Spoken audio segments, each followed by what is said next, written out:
तो फर्स्ट है question number 3।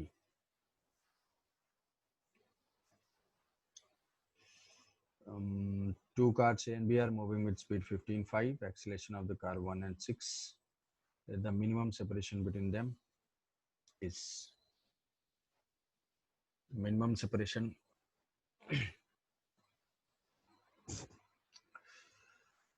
तो किसी एक के रिस्पेक्ट में हम ऑब्जर्व करेंगे। सपोज करो कि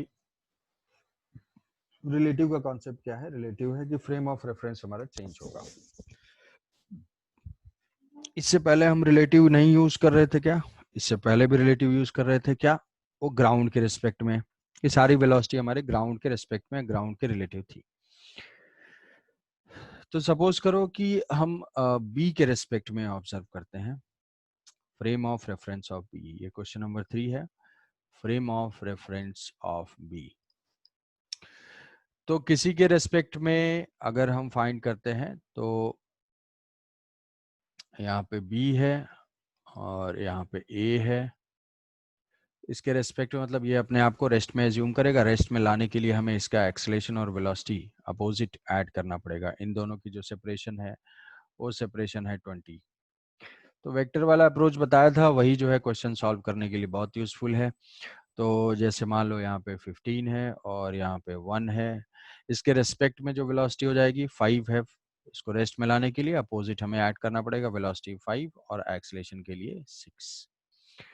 तो अगर frame of reference of B से अगर हम देखते हैं तो बी तो रेस्ट में रहेगा, बी रेस्ट में रहेगा और इसकी वेलोसिटी क्या हो जाएगी with respect to B? Velocity हो जाएगी 10 और एक्सेलेरेशन हो जाएगा 5। अब ऐसा देखो, कोई पार्टिकल है, उसके पास फॉरवर्ड डायरेक्शन में वेलोसिटी है और एक्सेलेरेशन बैकवर्ड डायरेक्शन में है, तो ये क्या होगा? ये रिटर्न होगा। मतलब इसके रिस्पेक्ट में ये ऐसे जाएगा और फिर वापस कहीं से रिटर्न हो जाएगा ऐसे, क्योंकि वेलोसिटी और एक्सेलेरेशन एंटी पैरेलल है। तो यही जो डिस्टेंस हो जाएगी ये क्या हो जाएगी? Minimum separation. तो ये कितना डिस्टेंस ट्रैवल करेगा? डिस्टेंस हम निकाल सकते हैं जब फाइनल स्पीड 0 हो जाएगी। V relative square V square, final speed 0 इस पॉइंट पे। इनिशियल क्या है? 10 इंटू 10 और एक्सेलेरेशन है अपोजिट डायरेक्शन में -2 इंटू ए इंटू एस। तो यहाँ से S is equal to 10 metre. ये डिस्टेंस कितना ट्रेवल किया? ये डिस्टेंस ट्रेवल करके जाके रुक जाएगा बी के रिस्पेक्ट में। 10 मीटर जाएगा तो minimum distance is equal to 10 metre. Answer हो जाएगा इसका 5, सॉरी बी। आई बात समझ में? कि दो ऑब्जेक्ट मूव कर रहे हो तो हमेशा हम रिलेटिव में चेंज कर लेंगे। फिर नेक्स्ट क्वेश्चन है क्वेश्चन नंबर 6, 9, 10। तो नेक्स्ट है क्वेश्चन 6। सर 5 कैसे हुआ? Relative acceleration, net acceleration. इसका खुद का एक्सेलेरेशन 1 और इसके एक्सेलेरेशन इसके रेस्पेक्ट में हम देख रहे हैं, तो इसके ऊपर नेगेटिव वेक्टर ऐड करेंगे एक्सेलेरेशन का। सर ये पता है सर, वो जो एस निकला 10, फिर आप बोले आंसर होगा 5 वो वाला। ना आंसर होगा 5 नहीं, आंसर 10। आंसर 10 गलत बोला। टोटल सेपरेशन 20 है, 20 में से ये डिस्टेंस 10 है तो ये हो जाएगा 10। तो आंसर बी 10 मीटर। फिर question 6, sand moving horizontally on belt A belt A पे है। अच्छा, ए जो है वो हॉरिजॉन्टल वाला है। Falls freely on the belt B as shown the diagram. What should be the velocity of B so that the relative velocity of sand with respect to belt B just before striking the belt is vertical? Vertical appear हो 3 metre.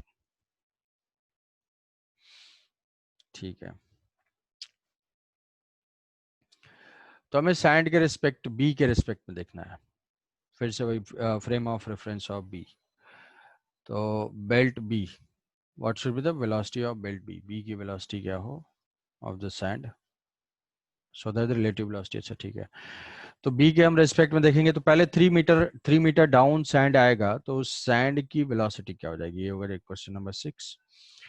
यहाँ से sand आ रहा था, sand का हम कोई मास DM लेते हैं, वो मास इनिशियली जो है 5 से आ रहा है, 3 मीटर बिलो आएगा, तो ये ऐसे ग्राउंड के रेस्पेक्ट में हॉरिजॉन्टल कंपोनेंट तो अनचेंज रहेगा, वर्टिकल कंपोनेंट सेम आ जाएगा, √2GH, √2G into H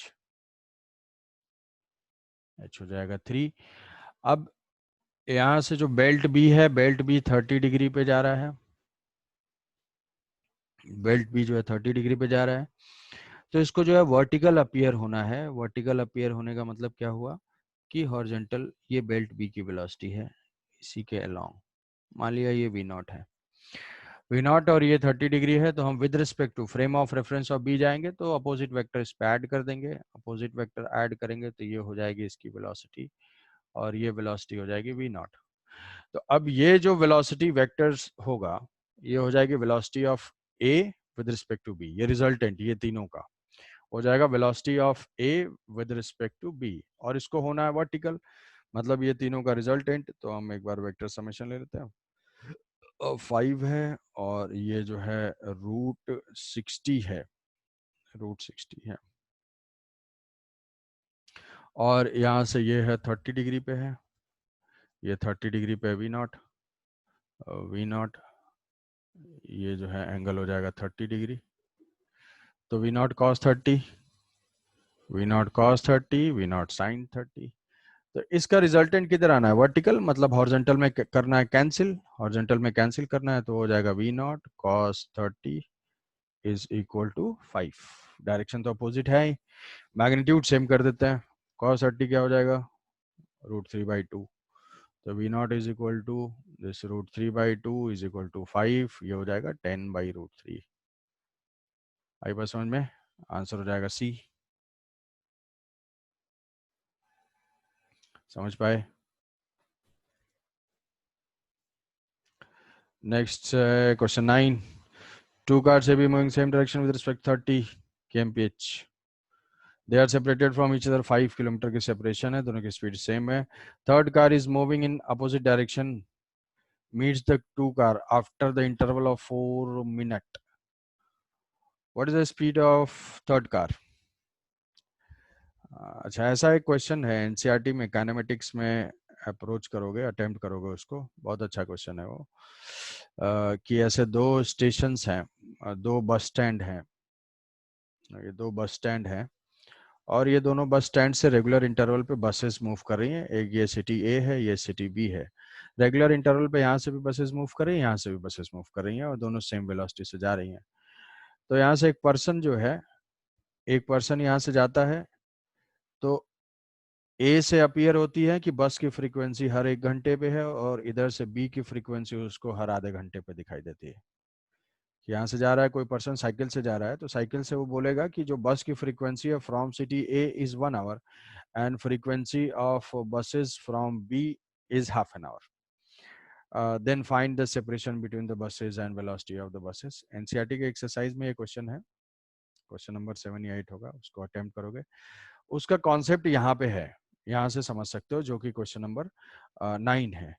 to cars moving in the same direction, same direction से है, सेम स्पीड से है, 30 kmph से ये दोनों मूव कर रहे हैं, 30 they are separated, distance 5 kilometre की सेपरेशन है, और ये सेपरेशन मेंटेन रहेगी क्योंकि दोनों की स्पीड सेम है। Third car moving in opposite directions meets the two car after an interval of 4 minute. तो जब भी मान लो थर्ड कार है वो इसको क्रॉस करती है, थर्ड कार अगर इसको क्रॉस करती है, इसको हम मान लेते हैं t इज इक्वल टू 0, तो नेक्स्ट कितने टाइम के बाद, कितने टाइम के बाद इसकी स्पीड मान लिया कि कुछ किलोमीटर पर आवर है, तो ये दिया हुआ 4 मिनट्स, 4 मिनट्स का मतलब है कि अब ये दूसरी कार को कितने टाइम के बाद मिलेगा, तो डिस्टेंस, डिस्टेंस है 5 divided by relative velocity, opposite direction से आ रहे हैं, v + 30 हो जाएगा, v किलोमीटर में है, डिस्टेंस बाय स्पीड इतने आवर्स आएंगे, इस आवर्स को हम मिनट में चेंज कर लेंगे, या ये जो टाइम इंटरवल है वो उसको मिनट में आवर्स में चेंज कर लेते हैं, बाय 60।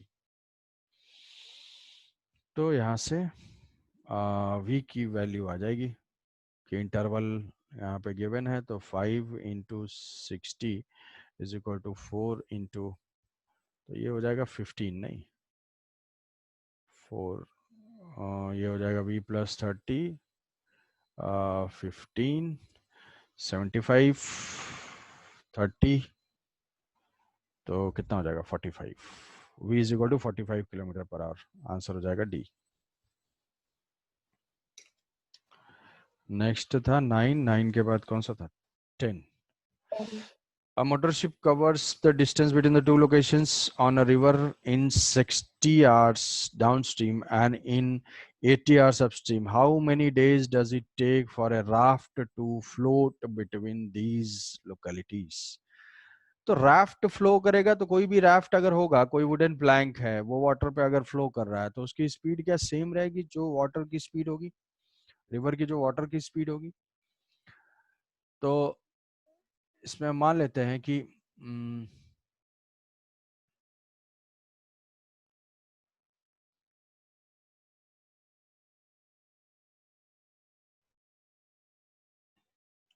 तो क्वेश्चन नंबर ये है these two localities covers distance between 40 downstream. तो यहाँ पे ये अपस्ट्रीम डाउनस्ट्रीम वाला जब वो फॉर्मूले में लिखा था तब तो जो है एकदम धुआंधार बता रहे थे। ऐसे ये है, मान लो बोट की स्पीड है रिवर के रिस्पेक्ट में, वो रिवर के रिस्पेक्ट में है वी, रिवर की स्पीड है यू, तो अब डाउन स्ट्रीम में जाएगा तो टाइम ये स्पीड हो जाएगी v plus u, upstream में आएगा तो ये हो जाएगा v minus u. Distance D given है, टाइम हमें गिवन है, तो डिस्टेंस मान लिया डी है तो D divided by v plus u. तो यहाँ टाइम कम लगेगा, 60 आवर्स में जो है जाता है और 40 आवर्स में जो है अप स्ट्रीम में 80 आवर्स उसको लग रहे हैं, दिस टू लोकेशंस। तो ये हो गए 60 घंटे और ये d divided by v minus u is equal to 80, या तो d से डिवाइड कर दो। ठीक है, हमें फाइंड क्या करना है, हमें फाइंड करना how many days does it take, how many days, अच्छा इट टेक, तो ये तो जो है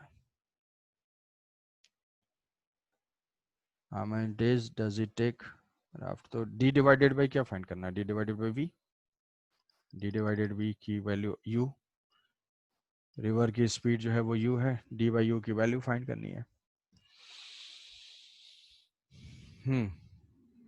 तो इसको सॉल्व कर लेंगे कैसे, इक्वेट माइनस कर करने देंगे, से हाँ इक्वेट कर, रिलेशन हो जाएगा। इक्वेट करने से आ जाएगा या ऐसे ऐसे लिख सकते हैं d बाई 60 is equal to v plus u and d by 80 is equal to v minus u. यहाँ से जो है माइनस कर देंगे, ये प्लस हो जाएगा, ये कैंसिल आउट हो जाएगा, d d 1/60 minus 1/80 is equal to 2u, 2u, तो d बाई यू की वैल्यू हो जाएगी d by u is equal to 260 into 80 divided by 20, 80 minus 60 ये हो जाएगा 20, तो ये हो जाएगा 48 मतलब 20 डेज, 480 आवर्स, 480 आवर्स, तो 480 आवर्स का मतलब हो जाएगा 20 डेज। ठीक है, तो ये वही अप स्ट्रीम डाउन स्ट्रीम वाला था, केवल स्टेटमेंट्स, प्रॉब्लम को स्टेटमेंट से लाइन डायग्राम या किसी डायग्राम में पहले तो चेंज किया करो सारे इंफॉर्मेशन के लिए। तुम ऐसे जनरली अटेम्प्ट नहीं करते हो जब तक कि तुम्हें फुल जो है माइंड में ये क्लियर नहीं होता है कि कैसे करेंगे। तो क्वेश्चन कोई भी अच्छा क्वेश्चन होगा तो मे भी ऐसा हो सकता है कि इमीडिएटली दिमाग में स्ट्राइक ना करे, बट बेसिक पॉइंट हमेशा सेम रहेगा, तो एक स्कीमेटिक में उसको कन्वर्ट किया करो और इक्वेशंस जो भी लिख सकते हो उसको लिख दिया करो, उसके बाद फिर उसको मैनिपुलेट करना स्टार्ट करो। तो पहला क्वेश्चन से इक्वेशन फॉर्मेशन वाला जो स्टेज है वो अटेम्प्ट किया करो। ठीक है, इसके बाद नेक्स्ट है 10, 10 के सर बाद मेरा क्वेश्चन नंबर 12 में डाउट है। Question number 12,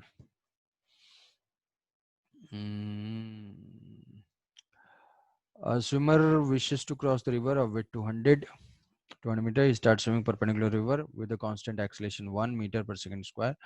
Due to the constant river velocity, he acquires a drift of 4 meter along the river. While crossing the river, river velocity, ये वो river velocity and अच्छा time taken भी है, तो ये जो है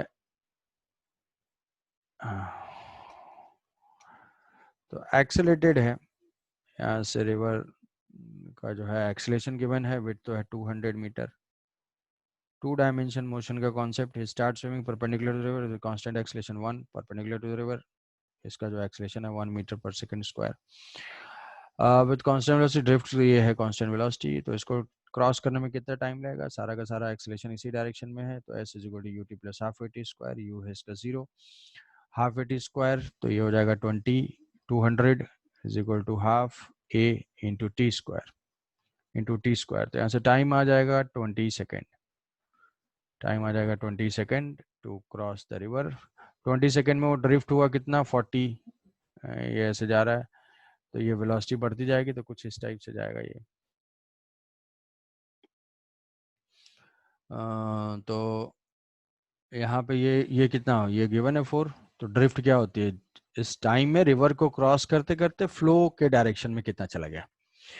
तो टाइम तुम्हें नोन है, तो v into 20 is equal to 4, तो जो स्पीड हो जाएगी 4 divided by 20, 1/5, velocity of river is equal to 0.2 metre per second.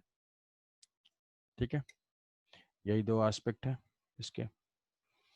Sir question number 15 में मुझे कुछ ऑप्शंस में डाउट है।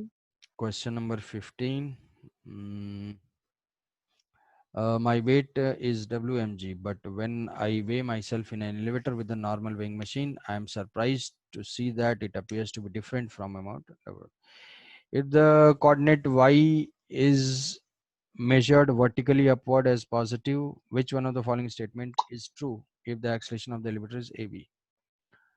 हाँ, ये एक्चुअली लॉज ऑफ मोशन में जो होता है हमारा। सर मेरा आंसर तो आया, पर सर ऑप्शन ए भी तो होना चाहिए ना, क्योंकि अपरेंट वेट तो ग्रेटर देन ए डब्ल्यू होगा जब एलिवेटर अपवर्ड जा रहा है, क्योंकि जी प्लस उसका एलिवेटर का एक्सेलरेशन ऐड हो जा रहा है, वो तो WAP ऑप्शन is ए भी तो होना चाहिए। WAP is greater than W, actual weight से apparent weight, then the elevator is certainly traveling upward.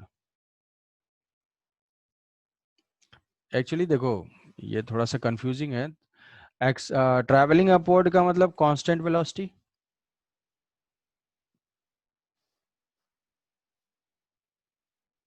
lift is accelerated upward, travelling upward सिर्फ अपवर्ड जाने से मतलब नहीं, वो एक्सेलेटेड होना चाहिए। अगर एक्सेलेरेशन अपवर्ड है तो W अपरेंट जो होगा वो ग्रेटर देन W होगा। वेलोसिटी से अपवर्ड जा रहा है, डाउनवर्ड जा रहा है या रेस्ट में है, तीनों केस में WAP is equal to W। ठीक है, तो अगर यहाँ पे लिखा रहता कि एक्सेलरेटेड अपवर्ड तो ये सही होता। हाँ तो सही हो जाता। ओके सर, हाँ सर बाकी हो गया है। ठीक है, क्या भी सत्यप्रकाश ये डाउट तुम्हें नहीं हुआ? No sir. चलो, तो ये लॉज ऑफ मोशन में जो होता है वेइंग मशीन और स्प्रिंग बैलेंस दोनों होता है कि वो वेट के ऊपर डिपेंडेंट है। नेक्स्ट क्वेश्चन है 21। अच्छा, ये सब क्रॉसिंग वॉसिंग वाले क्वेश्चन हो गए होंगे, मिनिमम डिस्टेंस हो गया होगा, तो ये सब अप्लाई कर ले रहे हो तो और क्या चाहिए यार। 21 integer, a wedge can slide frictionlessly on fixed inclined plane. 37 suppose girl is strapped fixed on the wedge. No relative motion between wedge girl. Suppose pushes a small ball of negligible mass, horizontal smooth upper surface of the wedge. Ball is pushed at the same starts. The initial velocity of the ball 24 wedge. If the time after which ball returns is n, then fill the value. ठीक है, तो इसमें जो है ये जो है fix है, गर्ल फिक्स है, इस पे ऊपर गर्ल स्लिप नहीं कर सकती और इसका मास नेग्लिजिबल है। अब मास होता तो बहुत सारे डिफिकल्टीज आ सकती थी, क्यों क्या आएगा वो थोड़ा सा स्यूडो फोर्स में इस टाइप के क्वेश्चन करोगे तो समझ में आएगा। जैसे मान लो अब ये फिक्स है, इसका मास ऑलमोस्ट 0 ही है, तो मान लो गर्ल का मास स्मॉल m है और इसका मास कैपिटल M है, तो अगर ये एक ही साथ है, मूव नहीं कर रहे हैं, तो हम मान सकते हैं कि इस पूरे सिस्टम का एक्सेलरेशन जो भी होगा वो नेट फोर्स के ऊपर डिपेंड करेगा। किसके लॉन्ग नेट फोर्स? तो जो होगा सरफेस के लॉन्ग। तो सरफेस के लॉन्ग हम जानते हैं कि m plus M into g sine theta ही होगा। यहाँ पे net force M g sine theta और इधर हो जाएगा M g cos theta, M g cos theta और m plus M capital M भी होगा। तो जो इसका एक्सेलेरेशन हो जाएगा वो हो जाएगा जी कॉस थीटा, जी साइन थीटा, जी साइन थीटा। तो जी साइन थीटा, जी साइन थीटा है तो जी की वैल्यू 10 और साइन 60.6 तो 6। तो इस सिस्टम का जो एक्सेलेरेशन है वो है 6 डाउन। तो हम देखेंगे इसके रिस्पेक्ट में कितने टाइम में वो रिटर्न होता है। तो हम इस फ्रेम में चले जाओ, इस पर्सन के रिस्पेक्ट में देखो। पर्सन जो है एक्सेलेटेड है, इनिशियल वेलोसिटी पर्सन की 0 है बट एक्सेलेरेशन है इसका डाउन में है 6। तो इसके रिस्पेक्ट में देखेंगे पार्टिकल के मोशन को, तो पार्टिकल पे हमें ऐड करना पड़ेगा opposite acceleration. Opposite acceleration add करेंगे कितना? अपोजिट एक्सेलरेशन कर देंगे 6 और इसका जो है एक कंपोनेंट आएगा ऐसे और एक कंपोनेंट आएगा ऐसे। अच्छा, और इसकी वेलोसिटी जो है इसके रिस्पेक्ट में है ऐसे। वेलोसिटी इसको दिया है 24, ये एंगल पैरेलल ही है तो 37 हो जाएगा। तो जो इसका एक्सेलरेशन होगा, हाँ एक्सेलरेशन हो जाएगा इसका 6 cos 37। तो cos 37 हो जाएगा 0.8, तो 4.8 है ना, और इधर है 24। तो वेलोसिटी इसकी ये है और एक्सेलरेशन ये है, तो क्या दोनों एंटी पैरेलल हैं, तो इसके रिस्पेक्ट में जाएगा और ऐसे वापस आएगा। तो जाएगा और वापस आएगा। तो टाइम हम इक्वेट कर सकते हैं कितने टाइम में, कब वेलोसिटी 0 हो जाएगी। तो पहले तो जाएगा, वेलोसिटी 0 होगी, फिर वापस आ जाएगा। तो ये यहाँ से यहाँ तक का टाइम जो हो जाएगा 2t कर देंगे। Final speed 0, initial speed 24 minus 4.8 into T. तो यहाँ से t की वैल्यू कितनी आ जाएगी? 24 डिवाइडेड बाई 4.8, क्या ये 50 आएगा? 5 सेकंड। 5 सेकेंड, हाँ 10/2 5 सेकेंड। 5 सेकेंड जाने का, आने का तो हो जाएगा 10, जाने का 5, आने का 5, टोटल टाइम हो जाएगा 10। वैल्यू फाइंड करना है, n की वैल्यू हो जाएगी 10, n/5 हो जाएगा 2। तो इसका आंसर हो जाएगा 2। डिफेक्टिव सैटेलाइट समझ पाए? तो किसी भी मूविंग फ्रेम से हमें बस शिफ्ट हो जाना है, उसके रेस्पेक्ट में जो है वेलोसिटी एक्सेलरेशन फाइंड कर लेना है। रिलेट करो सारे क्वेश्चंस को, जो कन्वेयर बेल्ट वाला क्वेश्चन था, जो ये था, हर जगह हम क्या कर रहे हैं। अब वो ए बी वो सारे इक्वेशन में नहीं पढ़ रहे हैं अननेसेसरी। प्रॉब्लम सॉल्व करने के लिए तुम्हारा वेक्टर ऐड करना जो है जल्दी हो जाएगा। फिर नेक्स्ट है question 22। Defective satellite mass being towards by the spaceship in the empty space.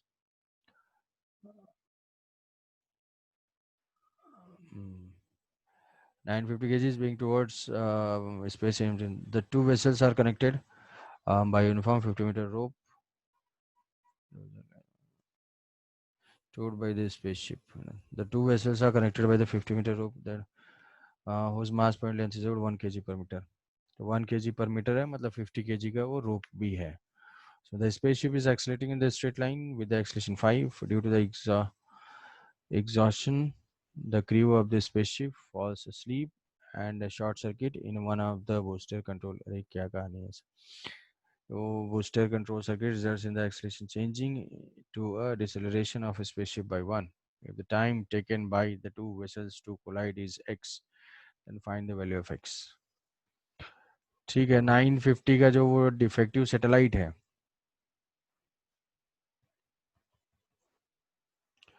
950 का ये डिफेक्टिव सैटेलाइट है और इसको ये लेके जा रहा है वेसल।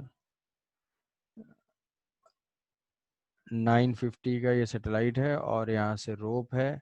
रोप जो है, रोप 50 मीटर की है, मास पर लेंथ जो है 1 kg पर मीटर है, तो ये 50 kg का ये हो जाएगा और ये जो है 50 मीटर डिस्टेंस भी गिवन है, और यहाँ पे दूसरा जो उसको पुल कर रहा है, the spaceship accelerating in straight line with 5, तो इसका acceleration 5 metre per second square है during spaceship sleep and short circuit booster control circuit acceleration changing to the deceleration of the spaceship. Spaceship जो है अब रिटार्ड होना start हो रहा है। इफ तो इसका एक्सीलरेशन इसके साथ ही कनेक्टेड है, तो ग्राउंड के रेस्पेक्ट में दोनों स्ट्रिंग से दोनों कनेक्टेड हैं, वो डबल ब्लॉक टाइप का, तो इस ये भी 5 से जा रहा है। अभी बोल रहा है कि बूस्टर की वजह से इसका रिटार्डेशन हो गया। रिटार्डेशन हो गया मतलब क्या हुआ कि ये इधर हो गया, कुछ कुछ टाइम तक चला होगा, कुछ टाइम तक चला होगा, तो इसकी भी कुछ स्पीड जो हुई होगी वही स्पीड इसकी भी हुई होगी, इसका जो एक्सेलेरेशन होगा वही एक्सेलेरेशन इसका होगा। अब रिटार्डेशन स्टार्ट हुआ तो मतलब एक्सेलेरेशन हो जाएगा अपोजिट डायरेक्शन में 1। तो टाइम टेकन टू कोलाइड, तो देख लो ये दोनों वेसल जो है कोलाइड करेंगे, तो इसके रेस्पेक्ट में हम स्पेसशिप के रेस्पेक्ट में देखते हैं किसको, स्पेसशिप के रेस्पेक्ट में देखते हैं इसको जो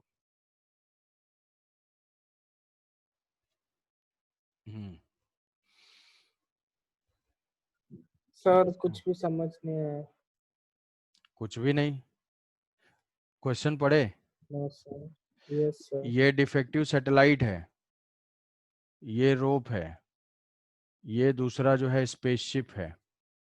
स्पेसशिप जो है 5 से जा रहा है, एक्सेलेटेड है, ठीक है, और इसका मास गिवन है 950 केजी, और इसकी लेंथ गिवन है 50 मीटर, लेंथ है 50 मीटर, और मास पर यूनिट लेंथ है 1 केजी पर मीटर, तो ये हो जाएगा 50 केजी का मास है। अब इससे अभी क्या है, ये कनेक्टेड है तो ये भी तो 5 से ही जा रहा होगा, दोनों सेम ही स्ट्रिंग से कनेक्टेड है तो दोनों का एक्सेलेरेशन तो सेम होगा। तो 5 मीटर पर सेकंड स्क्वायर है, मान लो इसको पुल करना स्टार्ट किया तो कुछ स्पीड भी होगी इसकी, मान लिया वो स्पीड है v से, तो जो स्पीड इसकी होगी किसी मोमेंट पे, जब दिया हुआ है कि जो क्रू मेंबर है वो सो गए, शॉर्ट सर्किट हो गया, अब रिटार्डेशन स्टार्ट हो गया उसका, शॉर्ट सर्किट की वजह से ये स्लो होने लगा, तो इसका एक्सेलेरेशन कितना हो जाएगा, इसका एक्सेलेरेशन हो जाएगा, रिटार्डेशन है मतलब 1 metre per second square opposite direction में, ये 5 मीटर पर सेकंड स्क्वायर है। तो अब ये इस मोमेंट पे जैसे ही जब रिटार्डेशन स्टार्ट हुआ तो ये एक्सेलेरेशन गायब हो गया और ये रिटार्ड करना स्टार्ट कर दिया। यहाँ तक ये समझ में आ रहा है, यहाँ तक तो क्वेश्चन ही दिया हुआ है, इसमें कुछ समझना ही नहीं है। सर हाँ सर जैसे कि आपने कहा कि 5 मीटर पर सेकंड स्क्वायर, तो 950 केजी का भी एक्सेलरेशन होगा, तो ये जो रिटार्डेशन होगा तो उसका भी तो रिटार्डेशन होगा, तो कोलाइड नहीं, ये नहीं स्ट्रिंग है करेगा। ना, स्ट्रिंग रोप है ना, ये रॉड थोड़ी है, ये तो स्लैग करना स्टार्ट हो जाएगी। ओहो, ये अच्छा। ये हाँ रिजिड सर। रॉड होता तब ना, ये तो स्लैग करने लगेगा, रोप है ये। जी सर, हाँ, यही गलती हो गई थी। हम्म, तो अब ये 50 मीटर है, तो अब हम क्या करते हैं, इस स्पेसशिप के रेस्पेक्ट में देखते हैं, इसकी उस मोमेंट पे कुछ वेलोसिटी भी है, इसका कुछ एक्सेलेरेशन है, तो frame of reference of spaceship देख लो, frame of reference of spaceship देखते हैं, तो ये जो खटारा है इसका एक्सेलेरेशन कितना हो जाएगा, इसका एक्सेलेरेशन, ये वेक्टर अपोजिट यहाँ पे ऐड कर देंगे तो 5 + 1 हो जाएगा 6, और वेलोसिटी हो जाएगी इसकी 0, वेलोसिटी हो जाएगी इसकी 0, तो ये हो जाएगी रेस्ट में, ये डिस्टेंस हो जाएगी 50 मीटर, 50 मीटर। तो मुझे लग रहा है कि अब ये तो एक्सेलेरेशन है, 50 कोलाइड करेगा, मतलब हमें क्या करना है, इसका फाइंड करना है। तो एक्सेलेरेशन इसका ये ब्लॉक है, ये जो खटारा है ये ऐसे मूव करता जाएगा, स्ट्रिंग स्लैक हो जाएगी, तो 50 मीटर का डिस्टेंस ट्रैवल करना है इस एक्सेलेरेशन से, तो s = ut + ½ at स्क्वायर अगर अप्लाई करते हैं, ½ at स्क्वायर, तो ये क्या है, x क्या है, टाइम है, 2 vessel collides, time taken, to find the x by 3। Sir वो एस थोड़े ट्रैवल करेगा। 23, the velocity of time graph, two particle moving along x-axis shown figure at the moment t is equal to 0. Both were at the origin during first 4 seconds of the motion. What is the minimum separation between them? VT graph given है. VT graph, what is the minimum separation between them? तो यहाँ से जो velocity है इसकी दोनों origin पे है, तो जो फर्स्ट अगर है, इसकी फर्स्ट की जो वेलोसिटी है कि जो ये इसको मान लेते ये 1 है और ये है 2, तो वेलोसिटी ऑफ 1 हो जाएगी, ये तो 45 डिग्री होगा, तो 45 डिग्री होगा तो इसका स्लोप हो जाएगा minus T plus 4. Velocity of 1, what is velocity of 2? Velocity of 2 4 में 4 जा रहा है, 45 भी है ये भी, तो v is equal to t, v2 is equal to t. Velocity time graph given है. Both were at the origin during the first 4 seconds of the motion. Both were at the origin during the first 4 seconds of the motion. What is the minimum separation between them? तो minimum separation तो ये velocity t is equal to 0 पे इसकी velocity 4 है, इसकी 0 है. t is equal to 0 लेते हैं तो both were at the origin. अच्छा, तो ये दोनों ओरिजिन पे हैं, ये अलग अलग स्टेटमेंट है. t is equal to 0, both were at the origin, और फिर नेक्स्ट है during the first 4 second of the motion what is the minimum separation.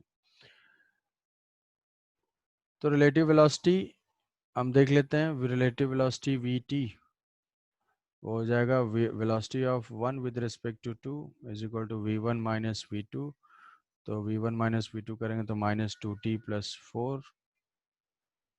तो 2t प्लस 4 का इसका अगर हम ग्राफ ड्रॉ करेंगे रिलेटिव वेलोसिटी वर्सेस टाइम का, तो t इज इक्वल टू 0 पे ये 4 और ये ऐसे हो जाएगा. देखो ये 2 सेकेंड पे ऐसा होगा,